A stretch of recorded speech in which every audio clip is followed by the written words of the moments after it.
สบายดีวันนี้ข้าพเจ้าจะมานำเสนอเกี่ยวกับฟังก์ชันที่ข้าพเจ้าได้สร้างขึ้นมาเนาะเพื่อคำนวณวันเดือนปีเกิดหรือว่าวันเดือนปีการเข้าเฮ็ดเวียกหรือว่าใดต่างๆเนาะอยู่ใน Excel ว่าได้อายุจากปีจากเดือนแล้วก็จากวันเนาะซึ่งสูตรที่ข้าพเจ้าได้สร้างขึ้นมานี้ชื่อว่าตัวนี้เนาะจะหาระหว่างสองค่านี้ว่ามีระยะเวลาห่างกันนี้เท่าใดก็คือห่างกัน9ปี11เดือนกับ6วันเนาะถ้าว่าเราเปลี่ยนวันที่เป็น10 21มันก็แสดงมาโดยอัตโนมัติเนาะจำบ่ได้เปลี่ยนแปลงใดเปลี่ยนวันเดือนปีใดๆก็ได้สามารถคำนวณออกมา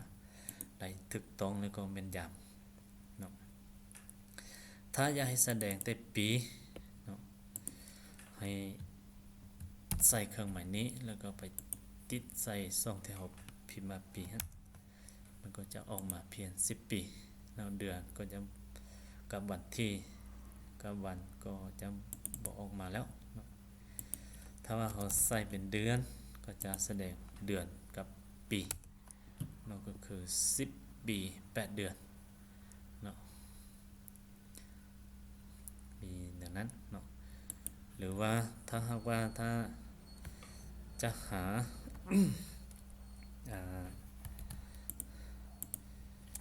ปัจจุบันกับผ่านมาถึงปัจจุบันนี้เนาะมีเพียงแต่ว่าให้พิมพ์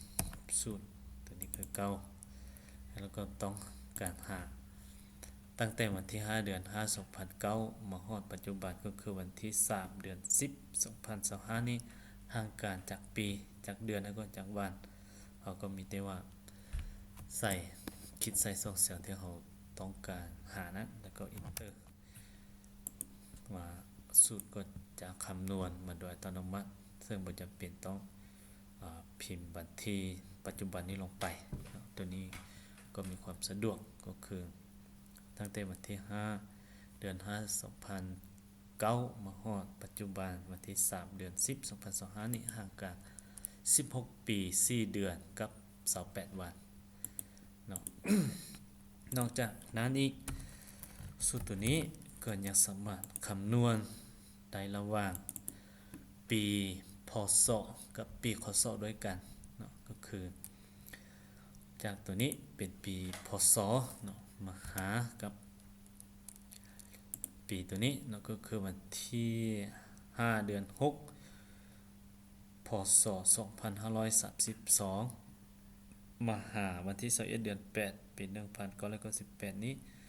มาห่างกันจากปีจากเดือนแล้วก็จากวันตรงนี้ก็สามารถคำนวณได้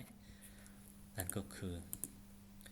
9ปี2เดือน16วันเนาะถ้าว่าท่านใดบ่มั่นใจข้าพเจ้าสิลงเฮ็ดมาให้เบิ่งเนาะว่าวันที่5เดือน6 2532นั้นเท่ากับ1989เนาะเป็นข้อสอบหาเท่ากันบ่เนาะ